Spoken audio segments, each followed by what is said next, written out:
Covalent binary compounds are compounds formed between two nonmetals. In the periodic table here, we can see that nonmetals are the elements in brown at the rightmost side of the periodic table. To write the name of covalent binary compounds, first we need to learn some prefixes in order to represent the number of atoms in each compound. So, for instance, we have here mono representing one atom, di representing two atoms, tri representing three, and so on. So let's write the name of these compounds following these indications.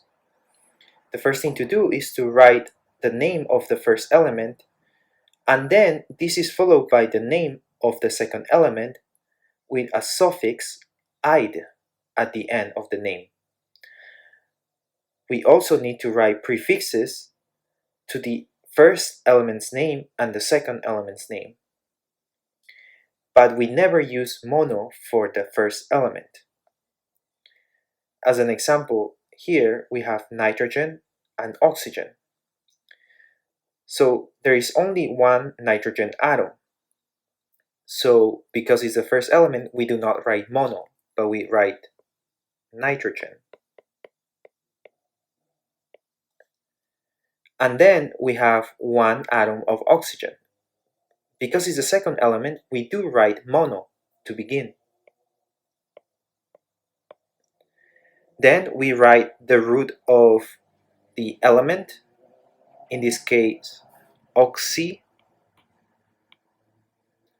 but because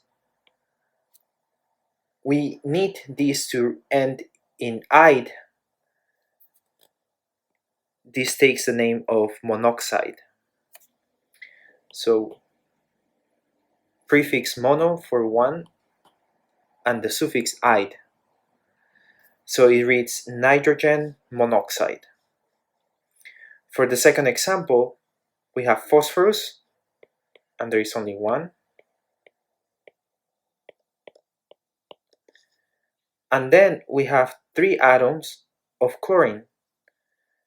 So in this case, 3 is tri. Tri, then the root of the element, chlor, and then the suffix "ide. Phosphorus trichloride. Then we have two atoms of nitrogen. So in this case, we do need to write a prefix. So number 2 is di. Di, nitrogen. And we have 5 atoms of oxygen. So 5 is penta. And then the name of the root of the element, oxide. So notice that when you have an element that starts in a vowel and you have the prefix that ends in a vowel, the predominant vowel is that of the element. So here for penta you exclude the A and you have pentoxide. So this whole thing reads dinitrogen pentoxide. Lastly, we have one sulfur and 4 atoms of fluorine. So 4 is tetra. Tetrafluoride. So we got sulfur tetrafluoride. We can also write the formulas based on the names. For example, we have carbon tetrafluoride. So carbon is just one atom of carbon. And we have tetra, which means 4. And we have fluorine. So we have 4 atoms of fluorine, carbon tetrafluoride. The next one is disulfur, which means that we have 2 atoms of sulfur, dichloride, 2 atoms of chlorine. And the last one is dichlorine. Notice that we don't have any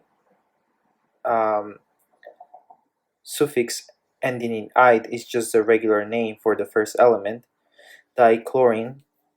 So we have 2 atoms of chlorine. Epto-oxide. So epto is coming from hepta, from 7. So we have 7 atoms of oxygen, dichlorine epto-oxide. Finally, I would like to discuss an additional topic, the nomenclature of hydrates and anhydrous compounds. These type of compounds are ionic compounds that incorporate a definite proportion of water molecules. So here we see some examples, and we can write the name of these following these directions. The first thing to do is to write the name of the ionic compound, just like we learned before. Then we add the word hydrate with a prefix indicating the number of water molecules. And the prefixes that we use are the ones that we just learned. So you can see that the composition of these compounds is the regular ionic compound, a dot, and the number of water molecules. So let's start by writing the name of the regular ionic compound. For this case, the first one, we have to figure out the oxidation state of copper. So we know that this is the sulfate ion and it has a -2 charge. So to balance this, copper must have a +2 charge. So that would make the name of this ionic compound copper 2 sulfate. And then we see that there are 5 molecules of water. So 5 is penta. And then we add the word hydrate. So that would make it together penta 5 hydrate. So altogether it reads copper 2 sulfate pentahydrate. Now the next compound is the same one as before, but is missing the 5 molecules of water. So this is the formula when this same compound, the hydrate compound, is dried and the water molecules are removed. And if you want to emphasize the fact that this compound has been dried and is missing the water molecules, then we put the word anhydrous and the regular name of the ionic compound, copper 2 sulfate, anhydrous copper sulfate. But if you don't want to emphasize the fact that this is free of water and that it has been dried, you can just write copper 2 sulfate, and this formula is implied. Looking at the next example, we have barium and chlorine. Barium, we know that it has only one oxidation of state, +2, and chlorine has -1. So the name would be barium chloride. Then we see 2 molecules of water, so 2 would be dihydrate.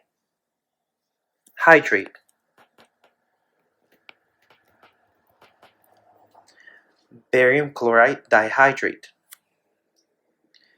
We can also write the formulas of these compounds based on their names. So looking at the first one, we see magnesium sulfate heptahydrate.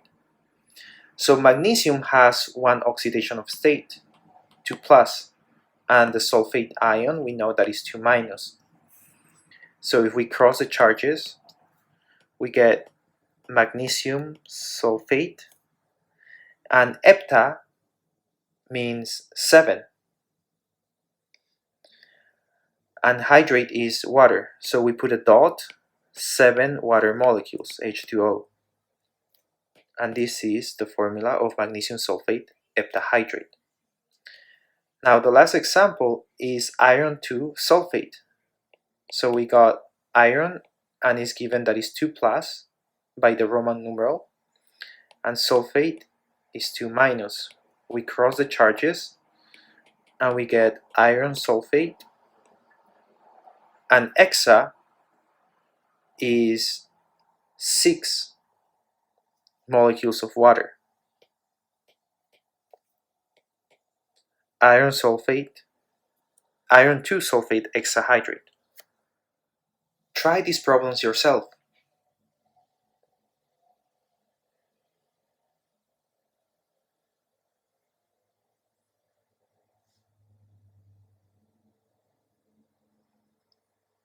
And here are the answers.